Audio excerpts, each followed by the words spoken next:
తెలంగాణలో job calendar లేదు కానీ స్కామ్ క్యాలెండర్ మాత్రం పక్కాగా ఉందన్నారు మాజీ మంత్రి హరీష్ రావు.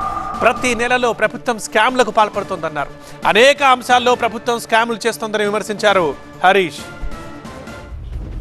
బైసాబ్ మేము గత కొద్ది రోజులుగా ఈయన స్కామ్లు బయట పెడతా ఉన్నాం. రేవంత్ రెడ్డి స్కామ్లు జాబ్ క్యాలెండర్ లేదు కానీ స్కామ్ క్యాలెండర్ మాత్రం ఇచ్చిండు రేవంత్ రెడ్డి. ఎవ్రీ మంత్ ఏమేమి స్కాములు చేసినారో ఇలా స్పష్టంగా మీకు కనబడుతుంటుంది. ఏం చెప్పిండు, నెల నెల ఉద్యోగాలు నింపుతా, జాబ్ క్యాలెండర్ తెస్తా అని నిరుద్యోగుల ఓట్లు వేసుకున్నాడు.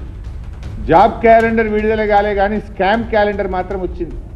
జనవరిలో సివిల్ సప్లై స్కామ్, ఫిబ్రవరిలో ఎన్టీపీసీ ఫ్లై యాష్ స్కామ్, మార్చిలో శాండ్ స్కామ్, ఏప్రిల్లో ఆర్టీసీ కాంట్రాక్ట్ల స్కామ్, మేలో బావమర్దికి ఇచ్చిన అమృత్ టెండర్ల స్కామ్, జూన్లో ఫోర్త్ సిటీ స్కామ్, జూలైలో Lagacharla Hyderabad central university land scam, ఆగస్టులో పీజీ మెడికల్ సీట్ల స్కామ్, మరి సెప్టెంబర్లో 5 లక్షల కోట్ల హిల్ టీపీ ఇండస్ట్రియల్ భూముల స్కామ్, అక్టోబర్లో పవర్ స్కామ్, నవంబర్లో సింగరేణి స్కామ్, డిసెంబర్లో నిన్న మా కేటీఆర్ గారు బయట పెట్టిండు సీఎం ఆయన పార్ట్నర్ కేఎల్ఎస్ఆర్ స్కామ్ 6,000 కోట్ల రూపాయల స్కామ్ నిన్న బయట పెట్టిండు.